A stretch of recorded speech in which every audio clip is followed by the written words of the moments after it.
welcome to A Matter of Fact, a weekly podcast that brings interesting facts to the table, has a quick laugh at their expense, and then moves on. With me this week, I have Phil Jordan, Hello. Laura Stevens, Hey. Kathleen Squire, and I'm your host, Kirby Rawstorm. The game is simple. Each week there is a different topic consisting of 5 rounds, each with its own theme. We've all spent the week researching and have brought our favourite facts for each round to tell the others. Whoever has the most popular fact wins a point, and whoever gets the best out of 5 is the overall winner. I was not aware there was a point system. I thought we were playing for fun. Oh, seriously? Oh yeah, we're playing for points. Oh no, bitches, I'm on this. I got this shit. 5 rounds, 1 point each. Overall winner wins. For our first episode, our topic is medicine, and our first round is myths and legends. So with that in mind, let's start with Phil. No. I'll go on then. Okay, so for my first medical-based fact on the theme of myths and legends, I have a snippet of history from the Mayan society, specifically midwifery. Wifery? Wifery. I prefer Midwifery. Shut up, I'll say how I want. Midwife. She's between your first wife and your third wife. Okay, so now, back in the day, which is actually a correct history terminology there, Medicine, not history, sweetie. well, of course it's history. It's ancient-ish, is it? So now, being a midwife was a female-only role, but most importantly, it had important religious contexts about it, and it actually had its own dedicated goddess, the goddess of which I'm not going to try to pronounce. Go on. No. Go on. Ixchel? Ixchel. That word there. Any minds who wish to complain, please send your emails to... Tixel or something like Yeah. that. I remember like Because in X is the Mexico it's like jigsaw, yeah. Okay, so I'm going to just plead ignorance on that one. And it's... So kitchen. Okay, that's cool. Okay, we'll do that. So childbirth was considered the final rite of passage for a girl to merge into womanhood. And now, did you know, which by the way is going to be my catchphrase, that these midwives were chosen for their role in society? No, I fucked that bit up. They were chosen for a reason. What was that reason, Phil? So, the reason is love. Right, these midwives were chosen for the role specifically if they had signs and visions in their dreams. They believed it was God assigning them the task of being midwife, and they believed the training would come again in their dreams. But not just that, if they found items they believed pointed them in the direction of this role, this too would be considered a sign from God. So if you found a knife while you were out walking in the woods, you can interpret that as a tool for cutting umbilical cords, and therefore you should be a midwife. What happens if you find an umbilical cord? But no knife. No career for you. I was going to say, or a little baby, that would be the one for me. I when I read that, I thought, trying to put it into a modern day context. So someone's been out, they've got hammered, and then they found a knife and they've wandered into a hospital and go, I'm going to deliver this baby. I'm going to deliver this so To be hard. fair, the doctors are on strike, so they might be like, we need all that. Surgical mask, let's go. Yeah, so and I can't help but feel like, the idea of woman out in the woods, finds a knife, licks a brightly coloured frog, goes a bit mental, has visions, and then... That's exactly the kind of person you want around your small infant. Yeah. Or you're a vajayjay in general. Yeah. You come anywhere near between my legs with that knife. I cleaned it in the river. You clean it in the river? Oh, that'd be fine then. That'd be fine. Okay, cool. Nice one, Phil. And Laura, you're up next. Okay, so myths and legends. Mermaid babies exist. That's my fact. That's just fact there. So Mermaid babies. mermaid babies are an actual thing. So when you Go say... on.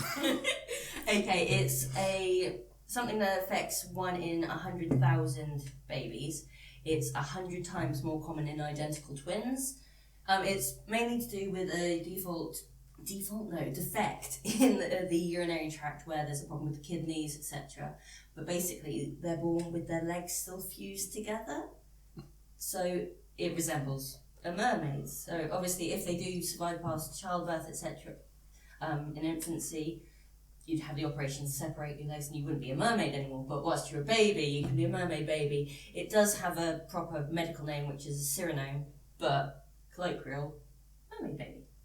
Okay, so I'm glad you clarified because I honestly envisioned a pair of twins coming out. One of them the legs as a tail, and one of them the top half was the fish.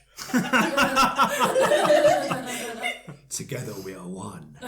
So There's just a guy with a I was going to say, there are going to be a lot of philosophical questions asked about us. yeah, well, to be Which fair, half would you rather be with? look, you've got a hammered person who's wandered in off the streets with a harpoon, trying to deliver your dream.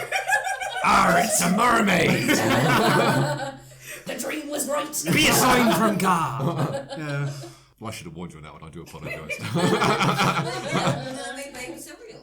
Okay, Cool. awesome. My fact is no one can agree about pennyroyal in brackets tea. So, sounds a bit vague. It's really strange plant. Basically, it's kind of mint, and it's been commonly used throughout the world in traditional medicine. And it's got loads of different uses, most of which are really different. The Native Americans used to brew it as a tea to cure headaches. And in ancient China, it was used as both this and a truth serum. Pliny and Dioscorides, I hope I'm saying that right, two Roman and a Greek guy, had lots of uses for it, including hanging it in bedrooms for general good health. If you have pennyroyal in great quantity, dry and cast it into corrupt water, it helpeth much. Neither will it hurt them that drink thereof. So people used it as a water purifier. Another, like a shortened list of the other uses include as an antispasmodic, anti-arthritic, cure for cold, anti-venom, smelling salts, gum strengthener, as in the teeth, the gums in your teeth, a cure for gout. Go on, Laura. So far, it just sounds like you're describing a different form of cocaine. Sounds like it. This show is brought to you by cocaine. Have a snort. Enjoy yourself. You'll regret it down the line. Oh! Yes! Yes! That was amazing. Mint, not cocaine. It was also... that was fantastic. A cure for gout, acne, burns and bruises, particularly black eyes. So don't know where they got that one from.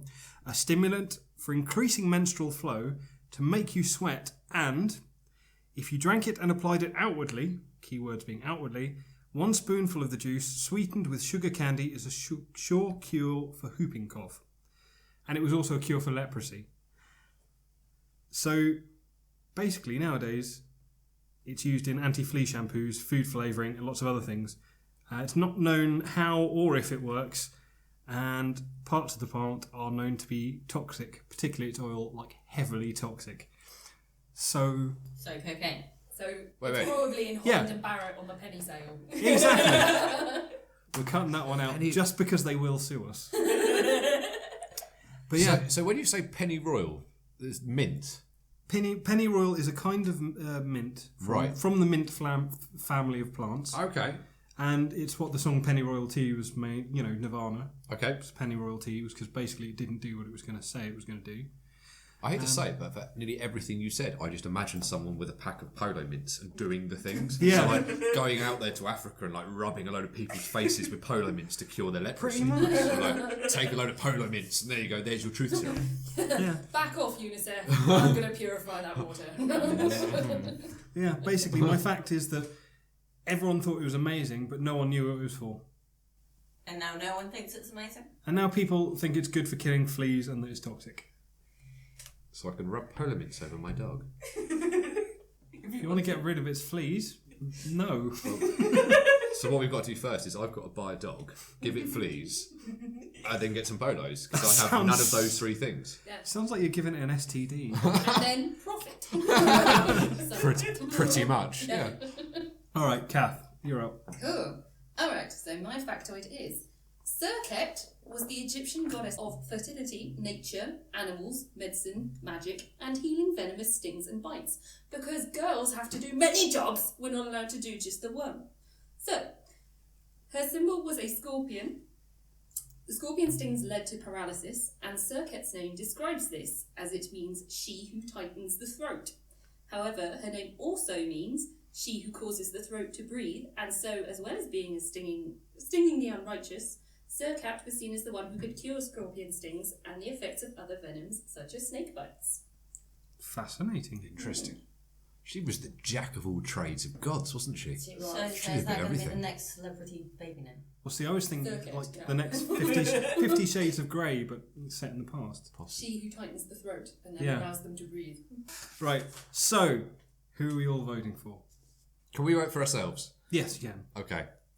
I vote for the mermaids, which isn't myself.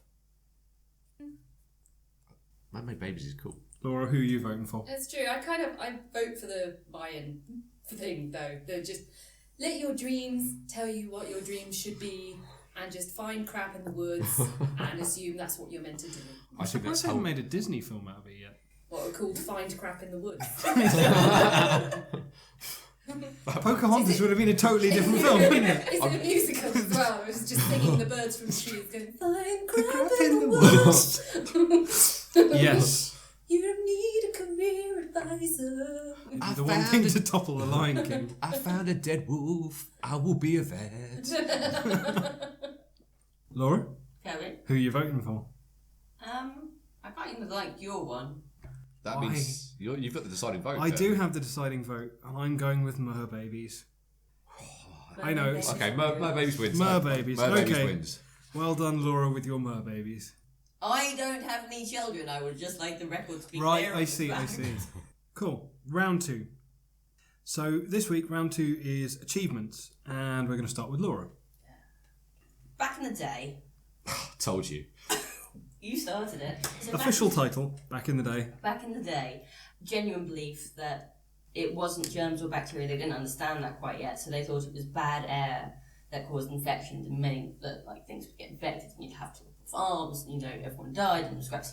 And then in about the 1800s, there was a Scottish doctor called Joseph Lister who decided that he would buck the trend of just lopping off some young lad's leg because it had a wound on there, and it was going to get infected and pussy, and might as well just lop it off anyway.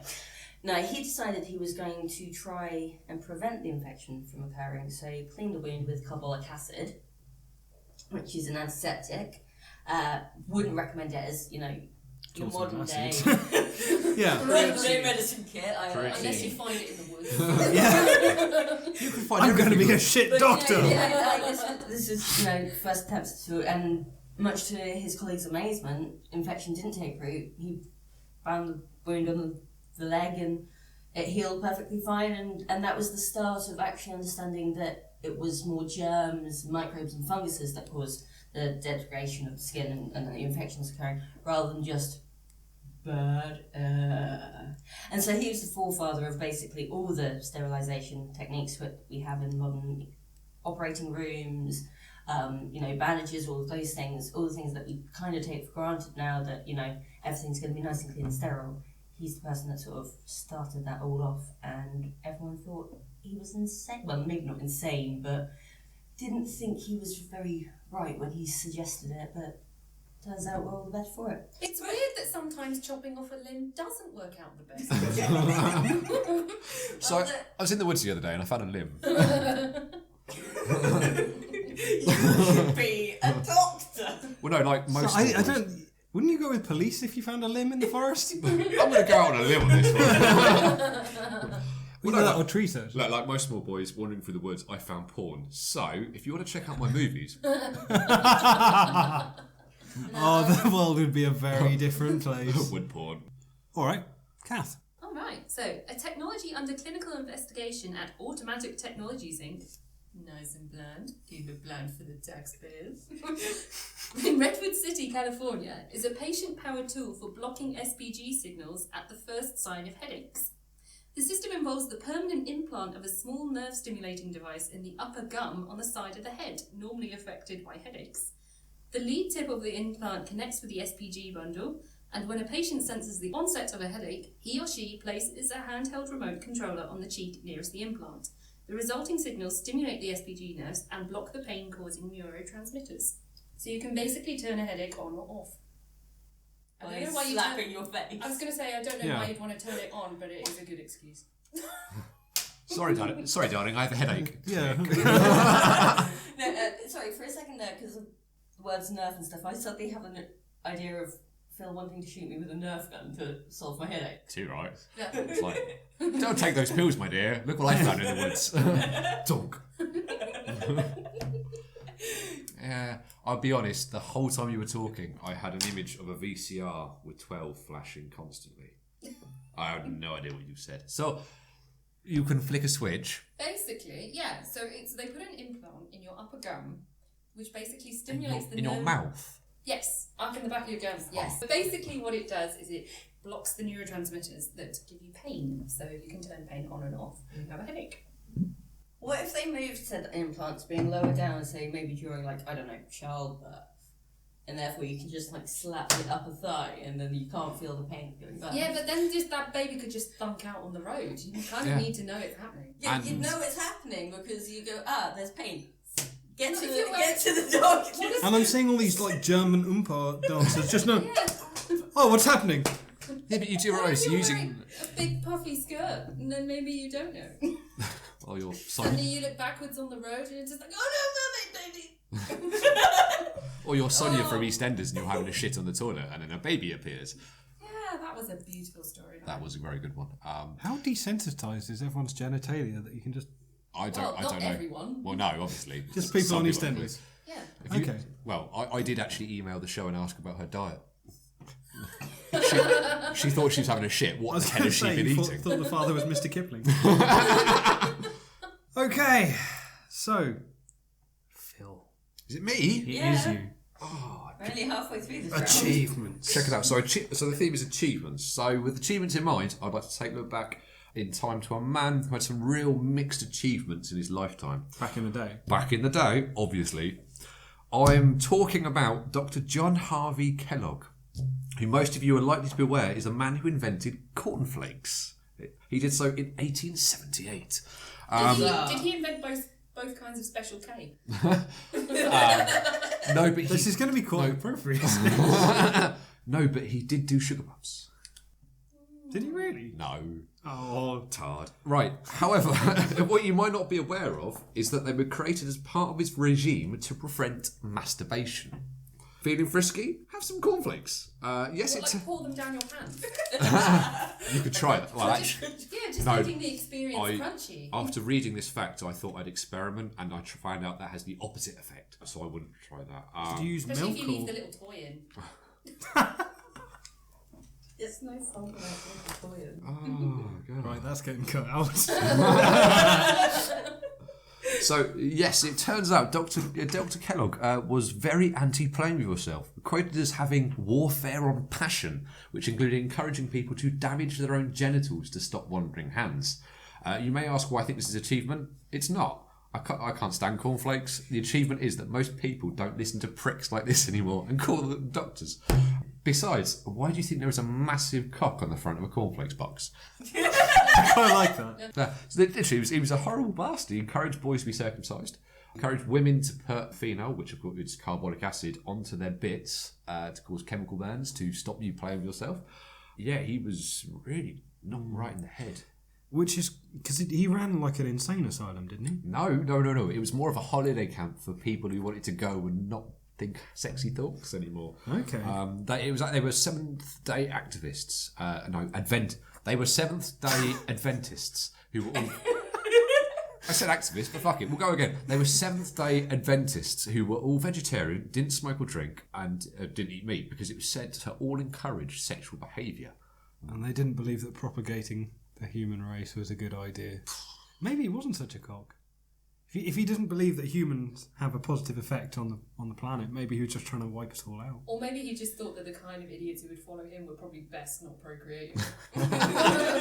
Actually, that sounds pretty good. That's a fucking achievement, that is. That was his true legacy. Did you like my Kellogg's one? He was a very strange man. I thought didn't he have a brother? I swear he had a brother. He didn't have a brother. He had a associate who invented cornflakes with him, and then they got into a massive lawsuit.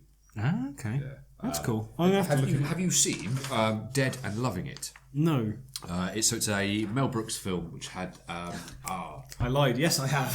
yeah. What's his name? Thingy as Dracula. Yeah, the guy from Airplane, is it? Airplane, Naked Gun. I just can't remember his name. But That anyway, guy. the character Dr. Jack Seward, played by someone who I don't know the name of. It's there, but I'm not going to read that out. Harvey Korman. Thank you. Was he recommended enemas to every single ailment that came his way. He basically said, yeah. It would make you, if you were Yes, faking. you're not. If you were faking though, and I've got a cold, can't come into work today. Enema. I'll be in 5. What if you like enemas? I'm just throwing that out there. Then you probably don't need an excuse. But he was based on Dr. Kellogg entirely, his character, because he was that much of a nutbar. That makes sense now. He and his colleague who invented cornflakes for them fall out because his colleague wanted to put sugar on them and Say they were like, great. No, like the Frosties came out. He was like, "You douche!" Well, literally. I do have this written down. I mean, his colleague, Dr. T. Tiger, who was the inventor of Frosties. So I'm right. No. Yes. T. Tiger. What have you achieved then? So I've got some good ones here. So for my one, I was looking through the Ignoble Awards. And for those of you who don't know what the Ignoble Awards are, it's basically the opposite of the Nobel Peace Prize and various different prizes that they have Nobel. And it's for research that is scientifically valid, but not necessarily useful, or it's just a bit weird, basically. So, Right. exactly. So my achievement is the winner of the 2005 Ig Nobel Award, who was Greg A. Miller of Oak Grove, Missouri. And he invented Neuticles, which are artificial replacement testicles for dogs, which come in 3 sizes and 3 grades of firmness. And basically how it works, it involves whipping out dogs' knackers and replacing them at the same time with artificial replacements during the same operation. So he says in his patent application, in large dogs such as bloodhounds, mastiffs and shepherds, the empty scrotal sac is particularly noticeable. While recognising that responsible pet ownership requires neutering, nonetheless, many pet owners find themselves uncomfortable with such a disfiguring procedure. The permanently altered appearance of their pet serves as a constant reminder of their surgical choice. Comments by strangers who misidentify the gender of the pet may serve to exacerbate this discomfort. So basically, they feel guilty for getting the dog's bollocks knocked off. Anyway, that's my end. However, I've got some other honourable mentions that I found when I was actually researching this. So we've got 2014's winner of medicine for treating uncontrollable nosebleeds using the method of nasal packing with strips of cured pork. 2013's winner for assessing the effect of listening to opera on heart transplant patients who are mice. 2004's winner for their published report, The Effect of Country Music on Suicide. Swift. I like Taylor Swift. I'm the one that's seen her live, alright? For the audience at home, I've just handed Kirby a gun. I'm going to let you finish. Oh, you gentlemen. So one or two other honourable mentions go to the 1994 winner for medicine. So the way this is written is perfect. It's by the Nobel Committee. It says, this prize is awarded in 2 parts. First, to patient X, formerly of the US Marine Corps, valiant victim of a venomous bite from his pet rattlesnake, for his determined use of electroshock therapy. At his own insistence, automobile spark plug wires were attached to his lip, and the car engine revved to 3,000 RPM for 5 minutes. Second, to Dr. Richard C. Dart of the Rocky Mountain Poison Center and Dr. Richard A. Gustafson of the University of Arizona Health Science Center for their well-grounded medical report, Failure of Electroshock Treatment for Rattlesnake Envenomation. It's just I'd leave it there, Kirby, because this is... I love the bit where it was like for 5 minutes. After the first minute, did you not go, I think this is my dog? Yeah, apparently he insisted on being electrocuted in the lip for 5 minutes because he thought that would work better than an anti-venom. I'm loving the idea that that your dog's fake testicles... I just like the idea of dogs walking around with fake knackers. Yeah, but... It is the nuts. You're not having that one. A ping pong ball, a golf ball, I don't know, a tennis ball for a mastiff. I'm not sure here. And just They're kidney shaped, in case you're wondering. Oh, they're actually shaped. Yeah, they're shaped like kidneys, and it's much smaller, of course. And they reinsert. But then what what you could do? Why don't you just put a little zip in and then your dog's got a pocket? You don't have to take the wallet out. Oh my god! So that's £22.50. Yeah, but you tried. Zip. I was going to say, yeah, you tried doing that in Tesco's. For a start, they won't let dogs in most shops anyway. Yeah, and trust me, you can't get your Tesco Club card in that pouch. It stretches, Especially but not if that it's far. on your keys. He loves the car. Oh god, if he sits down, the door's open. But then wouldn't it be like when people have boob jobs and they're like, well, after 6 months I wasn't happy enough and I just wanted them bigger and bigger and bigger. What if you started off with the bigger size and then you just put in insane friggin' beanie babies and shit? Just trying to even it Beanie out. babies and shit. So you got this. And other things. So you've got a dog walking like John Wayne, just sort of like with massive balls. Yeah. Like all the other dogs looking around enviously at these balls. So I kind of like the idea that the part of the reason he did it is because of the emotional issues that dogs are going to receive by being called bitch. Yeah. I am Yo, not a bitch.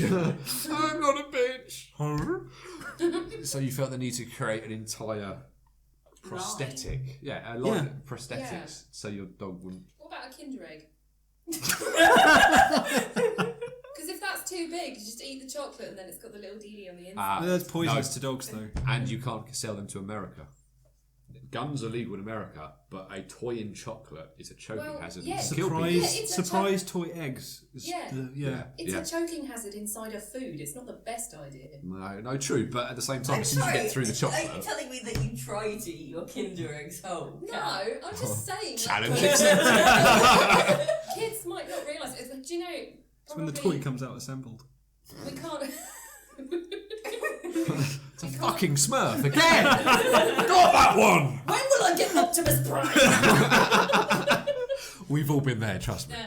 But then probably like we can't really say that we've achieved much as a species until we put a cream egg inside a Kinder Egg seamlessly. Okay, so dog's bollocks, Dog's bollocks.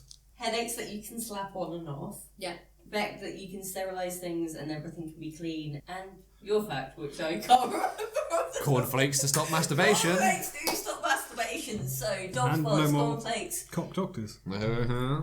I don't think it can be the Kellogg's one because it didn't work.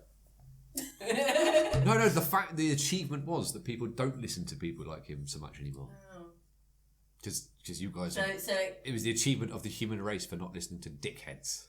Oh no, they still do. But I was going to say in Trump. World War II. Yeah. Oh. Yeah. Don't pick holes in my plan.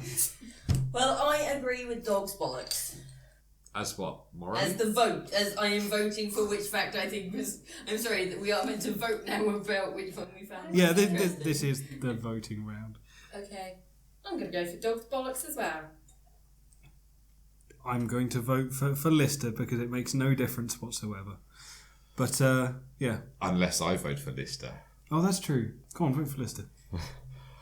My vote's been swayed. It's like being in California again. No. I'm going to go for dog's bollocks. Hey, I win. Round 3 this week is technology, and I'm going to start this one. So, my fact for technology is that Israeli doctors have developed a way to use cold plasma to seal wounds. Plasma is a gas in which a certain proportion of particles are ionised, i.e. some electrons are removed, and it's been shown to offer manifold benefits including tissue welding, control of bleeding, enhancement of tissue repair, disinfectation, I'm sure that's not actually a word, Way to slow it down for disinfection, the audience. and destruction of cancer cells. However, plasma has enjoyed a limited role in surgery due to the high temperature it creates and resulting harmful effects on the body tissue, i.e. you burn yourself. Ion Meds scientists, just plugging them there, have found a way to make use of cold plasma as the power behind the BioWeld 1. Doing so results in minimal scarring, reduced infection rates, meaning much less risk during surgery. The procedure takes minutes and does not require complex training, so even Phil could do it. Hey, wait, you said I'm retarded. A little bit. Oh, okay. Squeezed. Right, moving on to Phil. Wait, what do you know about technology, Phil? Some stuff. But I'm going to go a little off kilter with this fact. But stick with me. So, an interesting piece of technology in the world of medicine that you might not have realised, would be the printing press. That's technological. It is technological. It's not directly medical, but it is technological. Okay, so it's not exactly inventing the scalpel or the stethoscope, but the printing press was created around sort of 1440 by Johann Johannes Gutenberg, who started what was called the Scientific Revolution. This new technology allowed ideas and theories to be passed all over Europe. And so if you imagine people could learn about medicine and it could be passed on and theories could be built upon. They estimated that by the 1500s, or early 1500s, 20 million books had been made. And then give it another century, and that rose to 200 million books made in Western Europe alone. Mm-hmm. So this boom in turn led to a dramatic rise in adult literacy and arguably helped medicine as people could read the books that told them how not to die. Thank you for saving me when I stopped being able to read the sentence I'd written down then, proving my point immensely. And then I guess even further in modern day, not only medical textbooks, but also, have you ever seen the size of the drug tariff? No. Okay, drug tariff is about 3 inches thick and is published monthly and tells you how much the cost of all medical drugs and appliances are. And Scotland has a completely different one to England and Wales. Is theirs all deep fried? Yeah. And it's all the bits and pieces. So where I work, etc., I've got one on my desk. So every now and again, so antidepressants. How much are they costing these days? Oh, that's depressing. Boom. I hate to say it actually, but our chip shop around the corner also does deep fried Mars bars. I thought you were gonna say like they do antidepressants. Yeah, they do. They chuck a couple in with a fish. Yeah. Penny Royal Mint. Penny Which Royal does Mint. fucking everything. Apparently. As does cocaine back in the day. Well, no, it doesn't do anything. That's the thing. It no one really knows what it does apart from taste like mint, and it So it annoys. does nothing, but everyone knows about it. And Like everyone was taking like Yeah, the yeah. Kardashians. Oh, that was good. I'm gonna have to splice this into the earlier round, make it sound like it was a really valid point. But yeah, no. Basically, the whole ancient world used to know about it and think it was amazing, but it didn't really do anything. Didn't they do well? That's the power of advertising. Mm-hmm.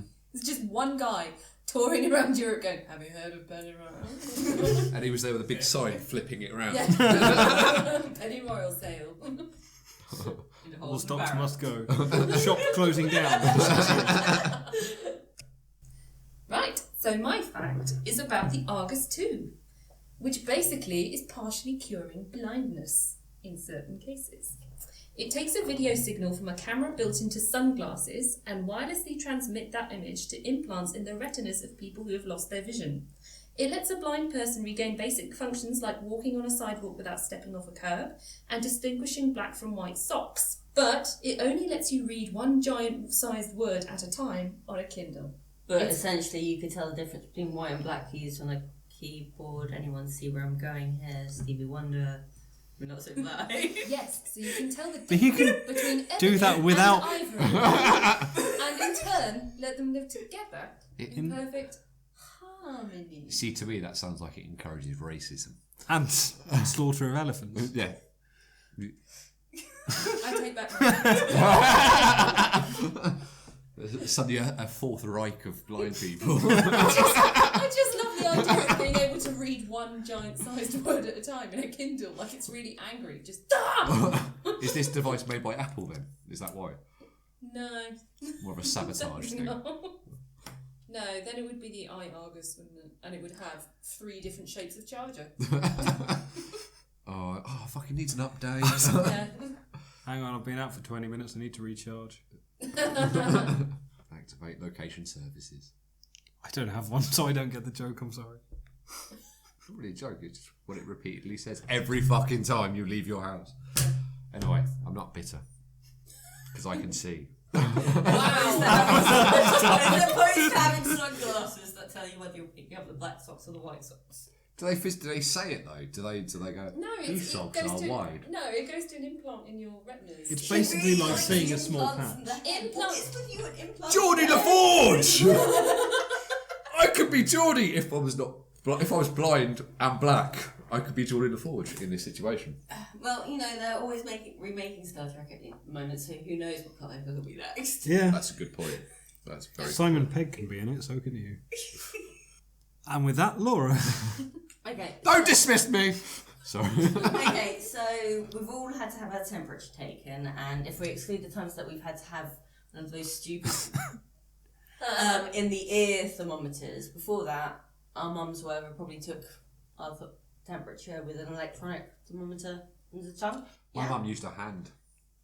Go to fucking school. Okay, can someone back me up here? Had a thermometer. Yeah, I had a mouth thermometer Mouth. and not an anal one. I just like to throw Yeah. that one out there right And- now. And when you took your temperature, you take it throw it out, out and your now. mum, and you'd watch your mum do that, and they'd shake the thermometer after they took it out of your mouth. No. No? No, we had a Okay. thing that beeped and it told us the temperature. You're thinking of a Polaroid camera.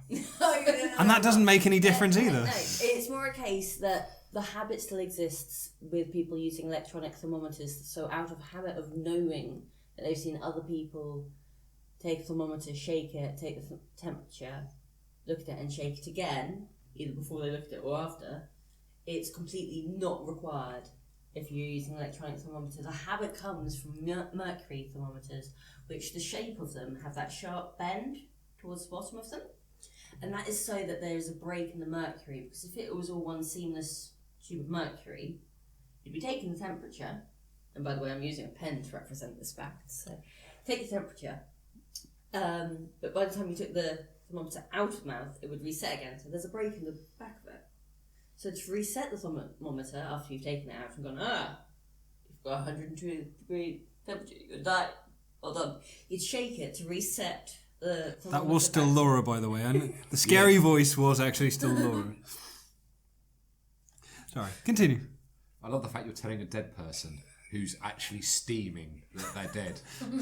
Congratulations, 102 degrees Celsius, you are dead. Thanks, doctor. No, I never said Celsius now.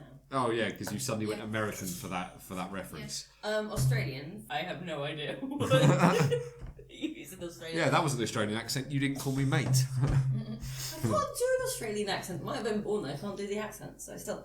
But yeah, so people still take the thermometer out and shake it because they've watched their parents do it, and their parents do it, and their grandparents do it. But their grandparents were probably using a mercury thermometer, so there was actually a point in doing it. I don't know anyone who still has a thermometer. A doctor? Dr. Mai, yeah. Yeah. I'm sorry. Do you not know any single mums? No. People who Damn, have that's how you're tropical going wrong. fish. Yes. Somebody Sorry? who owns a freezer might. Like, Yeah. if you got like Oh, I suppose if you've got People temperature who- gauge on the side. People who like to be really thorough about cooking meat. people Okay. who just like to shake things a lot. Just, yeah. just generally just Miranda salesman. Yes. Show you what The you guy taste. from Outcast. Yeah, totally. Oh, Swifty. Yeah. Oh.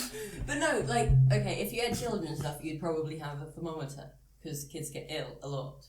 Okay. Or try to take the day off school and go, I've got a temperature, and mum leaves the room and you'd put the thermometer in the cup of tea, take it out of a fuse, said, no? Yeah, Because then coffee mum in my run- case, but Well, yeah. no, because then mum runs in going, "You're dying," because she was kind of bad sighted as well, so she'd just look at it and just guess. And just Yeah. numbers confused her. So anything could be happening really. She didn't really give a shit.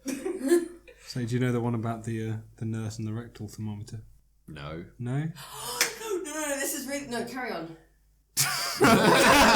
No. Yes. No, because I don't know what you're about to say, but if you're not about to say what I want to say, then I have something even better.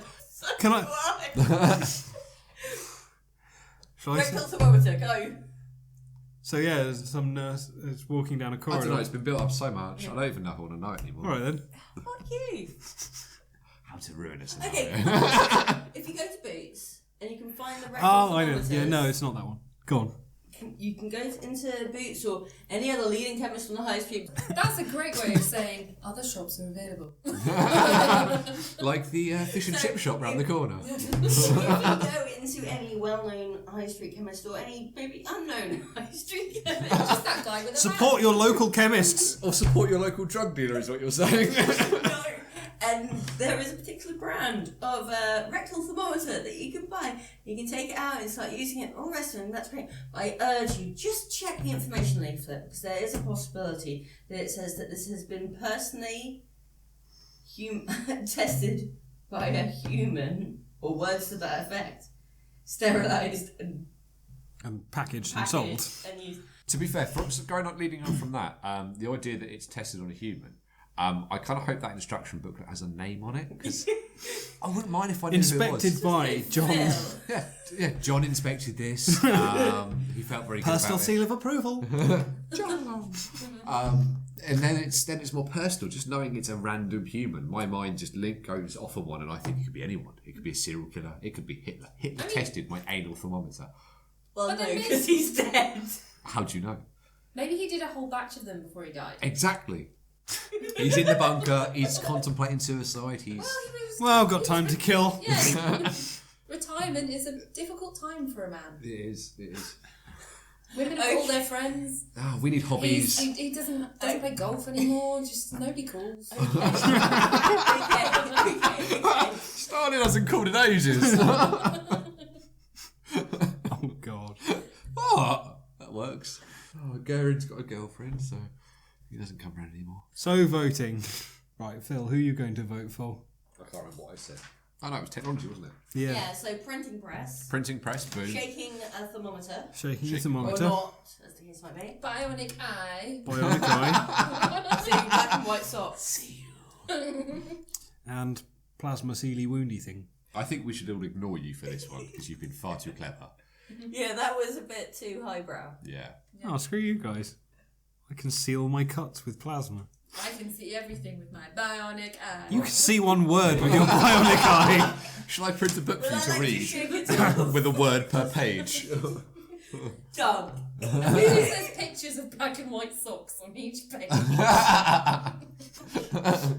That works. I'm gonna say printing press for me personally, but that's because I'm a massive bibliophile. So Thank you. See, I quite like the bionic eye. It's a step in the right direction for me. You are planning to be a space marine at some point, so. I do plan to be a space marine. Yeah.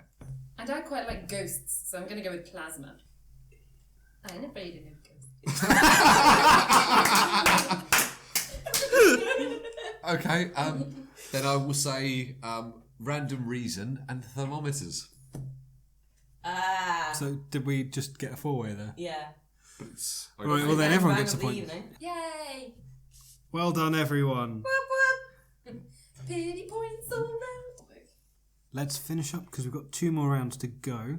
So, next round we've got is round 4. So round 4 is poetic justice and mistakes. So, Kathleen, what you got? Right, so my one is a list of things that were actually written on real nurses' charts in hospitals. So, my one is mistakes. So, these are all real things that were written on charts. Patient is numbed from her toes down. Rectal examination revealed a normal-sized thyroid. The patient has no previous history of suicides. The patient has been depressed since they started seeing me in 1993. The patient has 2 children, but no other abnormality.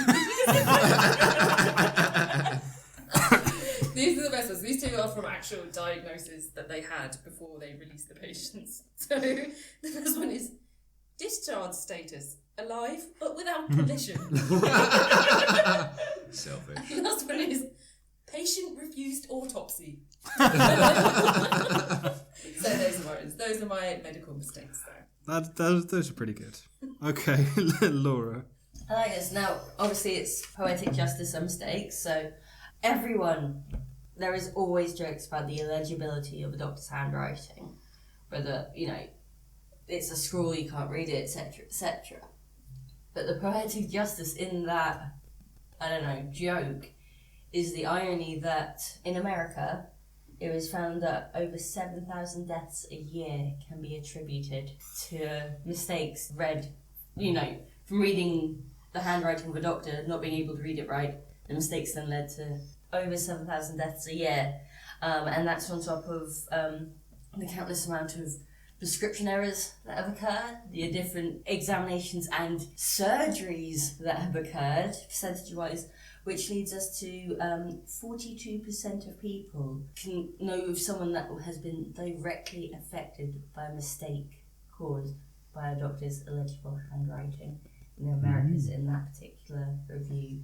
So, yeah, it's all funny that you say, it's illegible as a doctor's scrawl, but So this was specifically the Americas. Then? The actual facts and figures that I looked at were in relation to America, but you need to remember that in America a lot of it is hand-jotted prescription books, whereas in the UK we're all very, very familiar with the green printed PX10 is what it's actually called. Yeah. And you can also get purple ones, and the ones from Northern Ireland are blue, and the ones from Scotland are pink actually. But they're all printed and we're all very, very used to it. And most doctor surgeries genuinely do not like handwriting them because of the misinterpretation, but also audit trail of being able to see what you've actually prescribed and the cost that it would then incur from your CCG and blah, blah, blah, blah, blah. But in America, a lot of it is handwritten chart. That's crazy. So just be grateful that you go to doctors and your doctor sort of, knows how to use a printer. Yeah. Type, off it comes. Because in America they'd scroll, 10 milligrams diazepam, but because of a legible sort of squiggle next to it, it could be times 3 a day, times 4 a day, and then you're hitting yourself. And I'm just spitballing that as an example. I have no idea what that actually has relevance to an American. But that's the whole point. The study found that in that year, and I believe it was 2007, but don't quote me on that because I will have to double check my sources that I have got written down here. But over 7,000 deaths can be attributed to a doctor's handwriting. Do you want to go next? Me? You can if you want. Okay, so for this round I've got an interesting one. Syphilis. You've got syphilis. I brought syphilis to the table. I want to share it all with you. Oh, that's nice. I'd just like to point out that me, Kirby, and Kat are all drinking wine. Phil's drinking his own beer, and we're not touching them bottles. That's a good point, actually. Yeah. Syphilis. You end up like Johnny Depp did in that movie, pissing yourself and wearing a fake nose. Pirates of the Caribbean. Cyrano de Bergerac. That's a good one. Oh, right. Oh, I have amazing stories which I'll tell when there's not a microphone recording. Anyway, There's always going to be a microphone from now on. Are you wearing a wire? I have a dictaphone. Clom. Clom. Tell us your knowledge, Clom. Clom is a one-way street. Not in my relationship with Clom. Clom is very true. Anyway, By the way, Phil, factoid us. So, syphilis. Well, actually, specifically its treatment. Syphilis first showed its ugly head at the end of the 1400s, when it broke out in the army of King Charles VIII, while he was busy invading Naples. For many, many years after, it was considered a military service member's disease, as it brings connotations of sailors going from port to port, or fighters in distant lands relieving their stresses in less than hygienic environments. The issue, of course, is that the reason for my fact, the mistakes aspect of it, was without proper understanding, the main treatment for syphilis was to have mercury injected into the sores or under the skin. And as we all know, mercury poisoning is totes bad, right? Okay, so... Did you think that was our first attempt at curing it? Carbolic acid, people, did we not learn? Yeah. So mercury poisoning actually has very similar symptoms to some of the stages of having syphilis. So headaches, kidney problems, coordination issues. Like that. Coordination issues. Muscle and joint pain, loss of mental facilities, loss of mental stuff. Well, here's the swimming pool, here's the sauna, here's the gym. Why did none of you touch my hand anymore? So in essence, somebody suffering from the disease could be treated with something that would just make it look like the disease was getting worse and would be none the wiser. Of course, we know now that a good old dose of penicillin would do the trick. Oh, so I've heard. So you hope. I heard there was another good one, which was really weird. There was Can I have sex port? that sounds like a hacker's Don't problem. go docking. Yeah. Oh, can we not discuss docking? I was going to say the other thing I was going to say. Where you say they got contracted syphilis in less than hygienic environments, which just made it sound like you were talking about vaginas. Sex in the antelope. No. Well, who hasn't done that? Raise your hands. Can we just say the antelope is a drinking establishment and not an animal that we all frequent? I call him Brian. But we all love animals when we're there. Which we haven't been since we were 21 because it's for children. I was in the other night. Please don't say that we could get syphilis in a place where that's for children. That's Oh yeah, sorry. yeah. Don't do that. I chose my words poorly. So my fact is all about syphilis and the treatment for, and the fact that the treatment was actually an extension of the symptoms. Cool. So mine it's on a similar theme to some of the others. Chlamydia. I wish. Such a pretty name. Was it? We were all thinking it. Anyway, no, mine's another miswritten type thing. So it's from Arkansas, and a woman brought in her baby to see the doctor, and he determined right away that the baby had an earache. So he wrote a prescription for eardrops.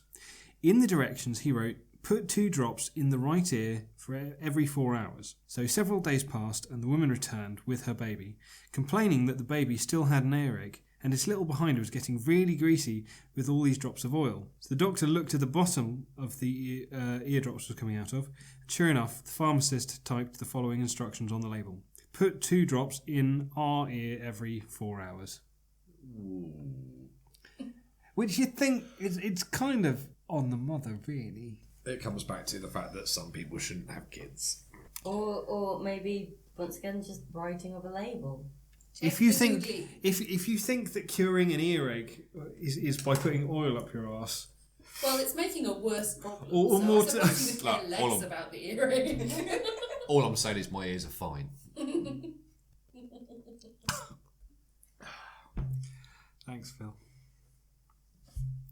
Okay, so who are we voting for that round then? Laura, who are you going with? I kind of like Kat's one because I like the idea of the funny notes, and I've seen many lists of the examples of Yeah. different things that have been written and written in error, etc. And I just think that's a bit nicer Yeah. than Yeah, I'm- 7,000 deaths. I'm going to agree. Versus 7,000 deaths and syphilis. And a oily arse. Yeah. Yeah, no, I'll agree with that as well. So well done. so- A unanimous winner. So we agree that 7,000 deaths, syphilis, And and oily oily arses. arses are all horrible and factoidals and stuff. But What? No, the right situation for an oily arse. is there a right situation for an oily arse? No, there isn't. As another interesting fact off topic, you should never use an oil-based lubricant. Oh, actually, no, that's true. Sorry. Vaseline is both frowned upon and bad for But the you know integrity why? of profanity. Yes, because it traps bacteria. I'm not using oil bases. It's fine. Also, will that create any sort of silicone base that you're using on your protection, as it were? And if you are engaging in rectal activities, Don't look at me like that. they don't know who I'm looking at, Clom. Yeah, don't touch that. You've been stroking it all night, Phil. Stop. Yeah, but they couldn't see that. Okay, so Kit. Cool. So yeah, Cat wins. Yay! All right, our final round is free for all. A fun fact on whatever topic you like. So let's kick off. Phil, what is your game? Leeches. Leeches. I'm going with leeches. My last fact of the day is on leeches. The blah blah blah blah. Do you want to start that again? Donkeys are aliens. Donkeys are aliens. 3 claws on his knees. He's not human. Okay, so I get berated by Bill.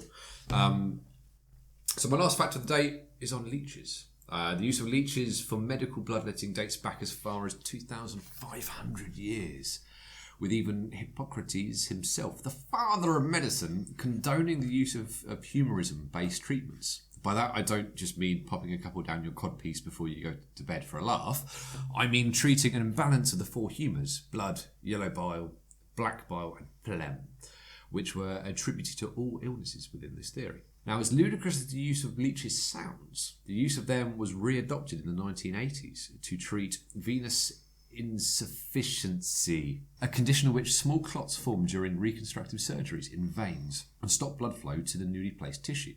Leeches were therefore applied to the problem areas where the drawing of blood combined with their anticoagulant saliva would remove the clot and get the blood flowing again. Interesting, isn't it? They're interesting things. They are very interesting creatures, our leeches. Check me out. I also happen to know that they won't just attack a condom full of blood.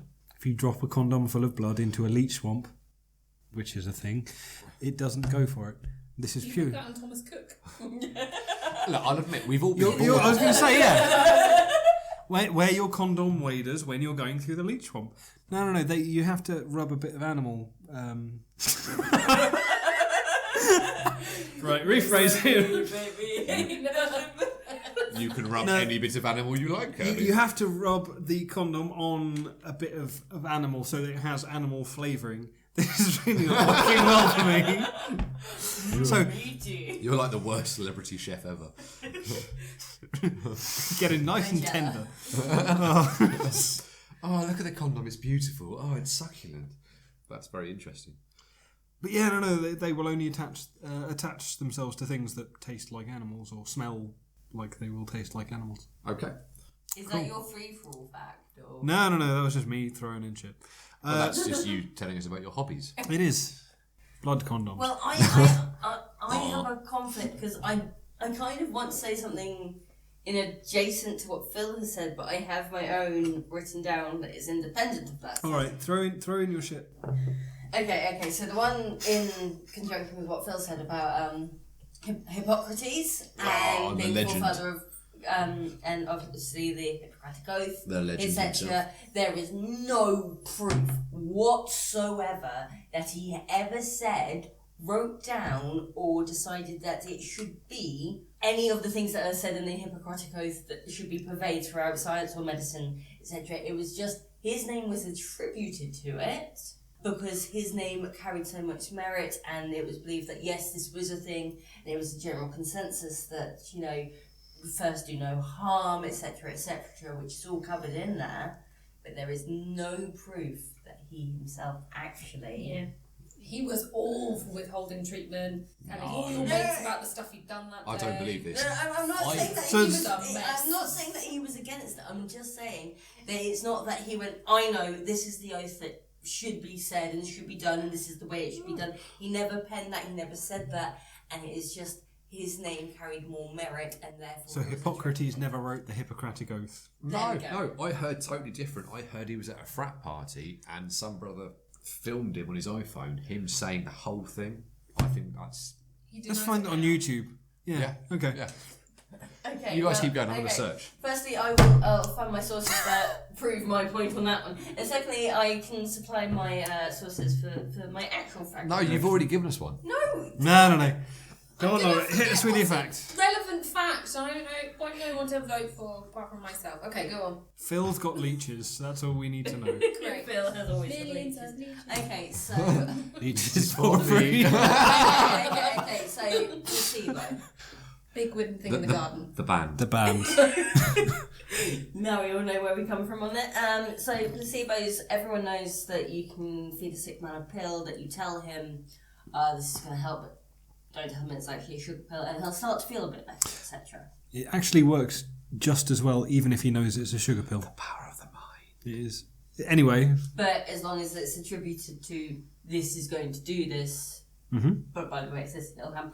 Except, it has been found that it is all dependent on what is in or makes up said pill or medicine. Because they have found that, say you gave someone a pill that was meant to do a certain thing due to their beliefs, I don't know, cool their cold, stop their hiccups, don't care. But say it has, it's laced with a drug that, for example, blocks the effectiveness of morphine. Now, why you would want to do that to, what could be a significantly cheap sugar pill, when you just want to force feed it to the masses and call it whatever. But if you lace it with something such as that, or there are other examples, it will not work as a placebo. The pill will not work as a placebo at all. So the effects of a placebo are somewhat biochemical, but nobody knows why the research isn't conclusive. Nobody knows quite what makes it up, but placebos, not actual medicine to treat the thing, but have to be specific in what they are or are not for them to even work as a placebo. So basically, a placebo has the same effect as morphine. No, morphine. So if it's got a morphine inhibitor in it, it won't work.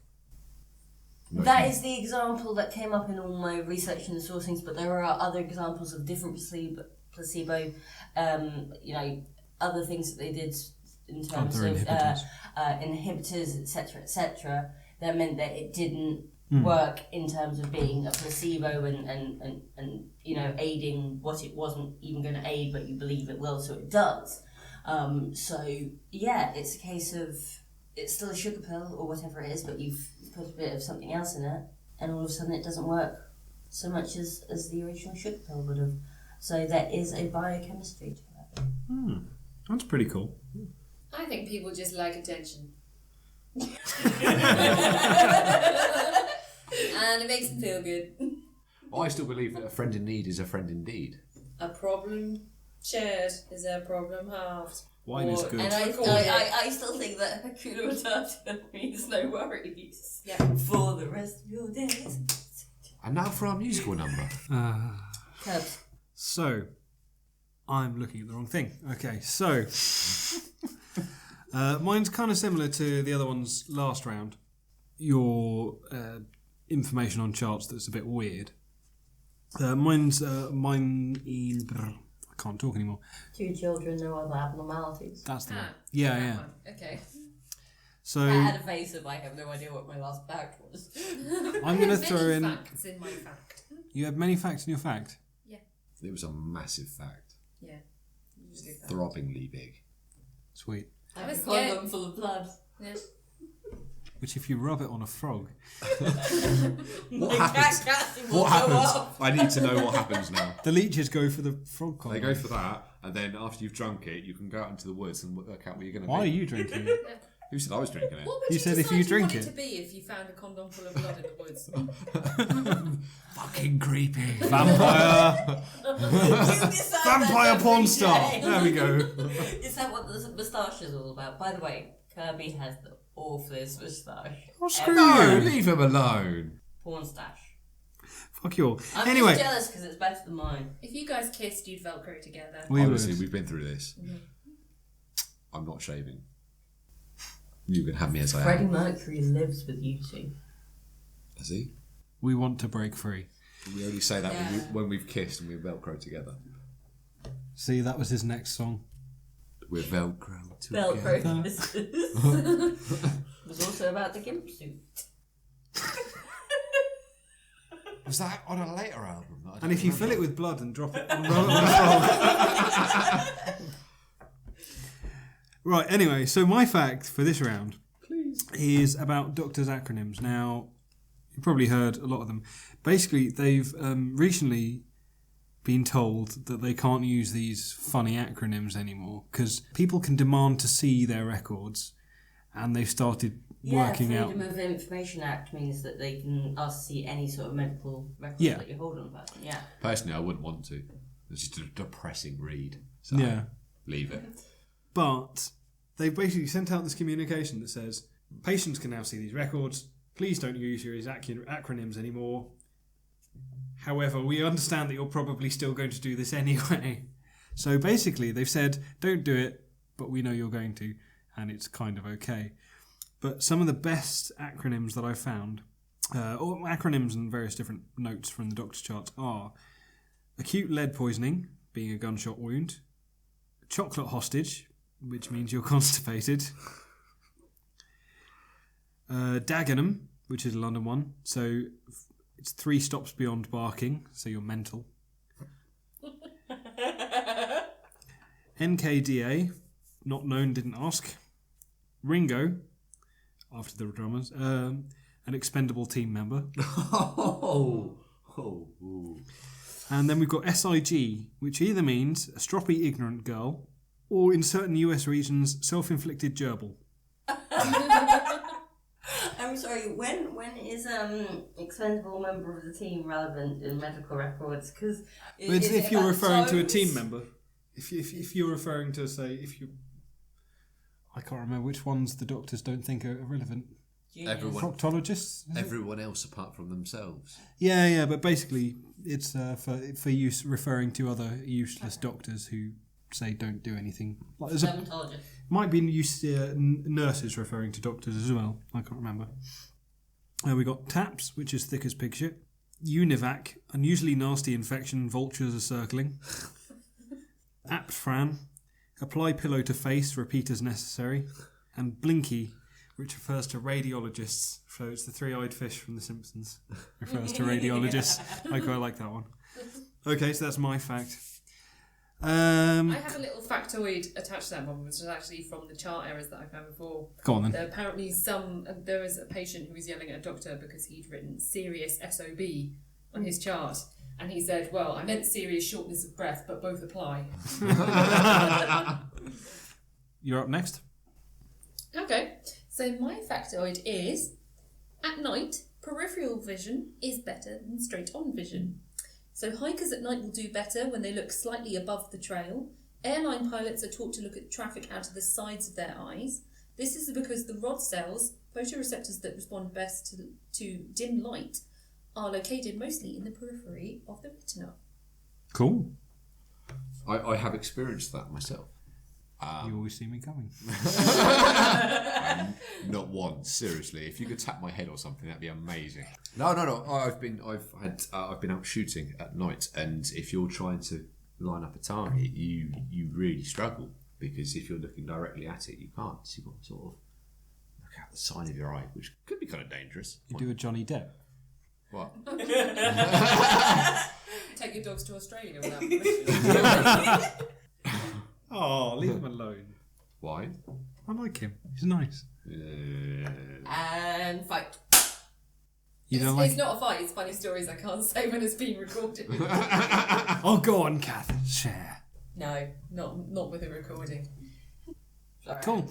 No Right. idea where I was going with that. So, who are we voting for on that round? Are we going with leeches? Placebos are biochemistry, but we don't know how yet. My one was about seeing better through the side vision during that. Cool. And my weird doctors. Why are you all looking at me? Because you're the first Because you're one. the first one. Is it as it comes back to me? Okay. Yeah. I'm going to go with peripheral vision because it's something I've experienced. Kath? I'm gonna go with the shortened versions of stuff on charts because it made me remember a related fact.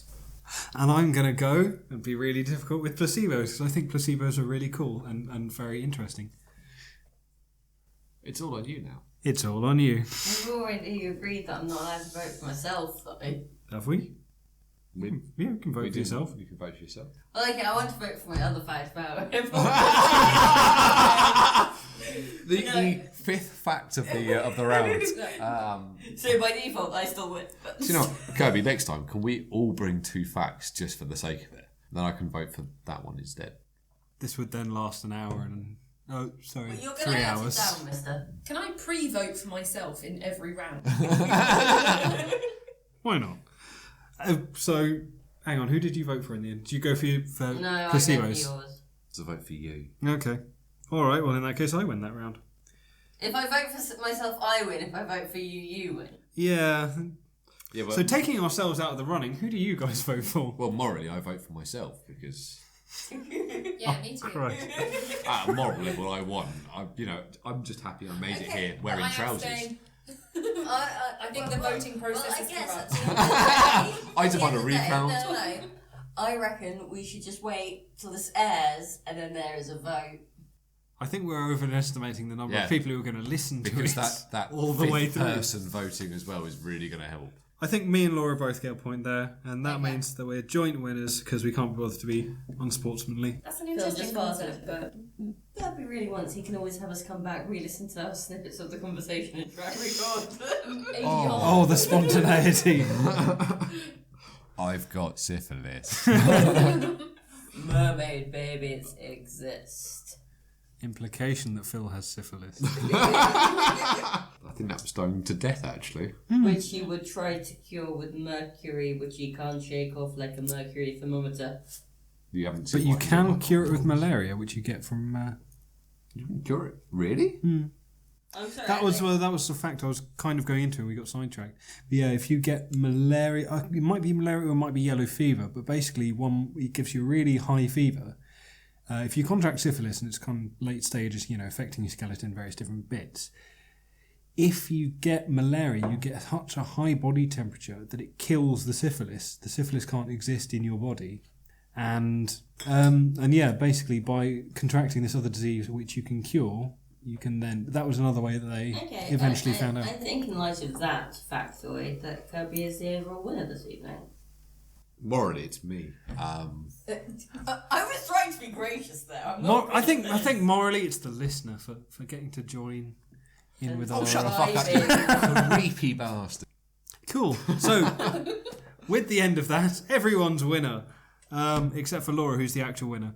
Well done! Thanks to all of you who've joined us for this episode of A Matter of Fact. It's with great pleasure that I say thank you to Laura Stevens, Phil Jordan and Kathleen Squire for joining me. I've been Kirby Rawstorn. Goodbye!